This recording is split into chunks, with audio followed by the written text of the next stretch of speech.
What's good, everyone? This will be another one of these videos where we go a little beyond the standard RHCSA exam objectives to get a better sense of how stuff works.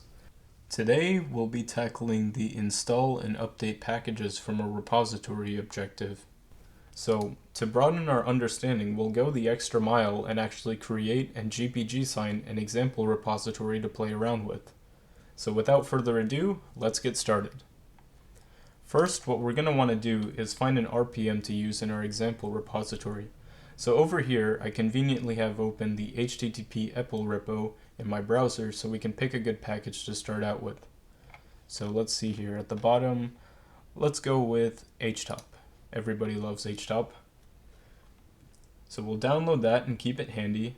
And next we're going to hop over to the terminal. So we'll just do that, and I'll make it bigger. Now from here, we're going to copy our RPM to one of our app servers, which we'll use to create, sign, and host the repository. So we'll do that with SCP. So SCP downloads htop, and let's go with app server 4. So admin at app server 4, and just do it in the home directory. There we go. And from there, we'll just log right into app server 4.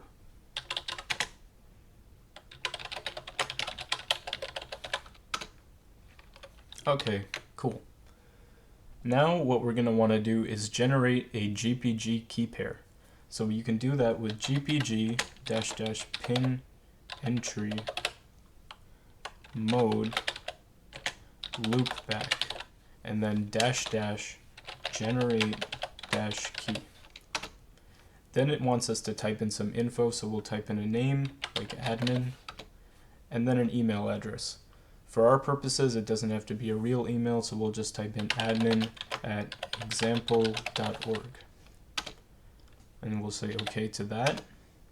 And we won't enter a passphrase since this isn't really that important. And there we go, we generated a public-private key pair. Next, we'll add the email assigned to our key to a file called .rpm macros.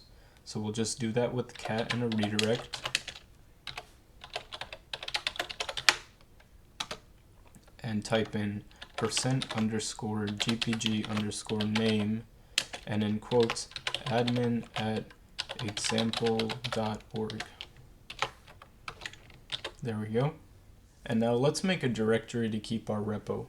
So we'll just do sudo make_dir opt example repo. Next we'll change the ownership of it with sudo chown admin opt example repo, and then we'll change into that directory. Now in here we're going to want to copy our htop RPM to this folder, so we'll just do that with cp and then htop and just put it here. So there it is. And we're also going to generate a copy of our public key and put it into a file in this directory. So we'll just do that with gpg-export --armor and then admin@example.org. And we'll get this public key, and we actually want to redirect it into a file called rpm-gpg-key, and we'll call it example.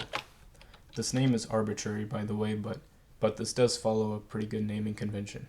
So now what we're going to want to do is sign our RPM.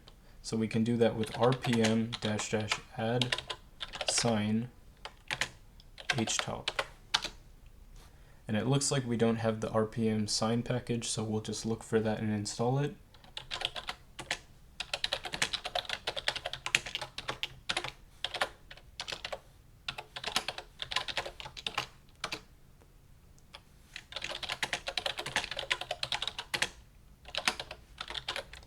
And while we're at it, we'll also just install create repo, which we'll need later.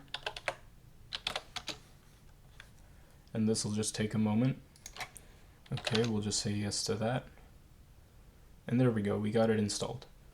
So anyways, we'll go back to signing that RPM with rpm-add sign and then htop. So there we go, now we added our signature, and We already installed create repo, so that's good. So now we can just use the create repo command on our directory to create a directory called repo data that has the information Yum needs to figure out how to work this thing. So there we go. Now we have a repository, and what we're going to do now is actually install the configuration file needed to use it. So we'll grab a root shell and we'll type in vim etc yum.repos.d, and we'll name our file example.repo. There we go. And we'll create a group called example-repo and a name key that says example space repo. That looks nice. And then we'll add our base URL. So that's base URL equals file and then opt example repo. And then we'll turn on GPG check, but this is going to fail since we're not going to actually specify a key, but I'm just doing this for sake of example. So now we'll run yum update again. It looks like we need a new package, so we'll just install that. And then we'll run yum repo list, and there's our example repo right here. So let's try to install htop for real. So we'll run yum install htop, and oh no, we have a GPG error.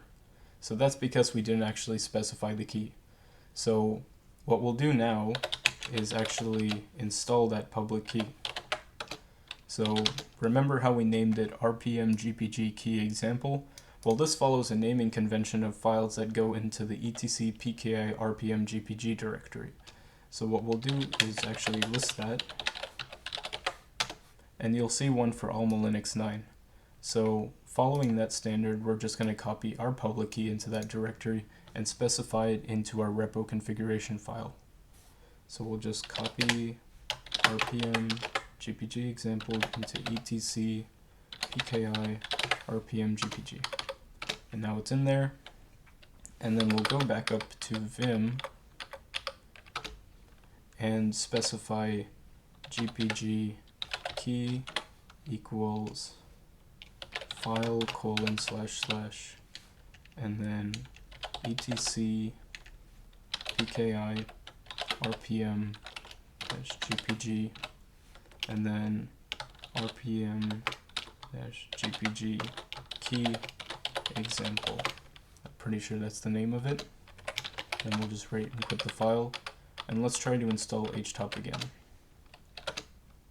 So it looks like it's asking us to accept that key, so we'll just say yes, and there we go, we got htop installed. So that's pretty cool. We just installed it from a repository that we created and have signed our own packages on. So that's pretty nifty. So for the purposes of this video, that's going to be about it. It's already getting pretty long. I hope it helped. Thanks for watching.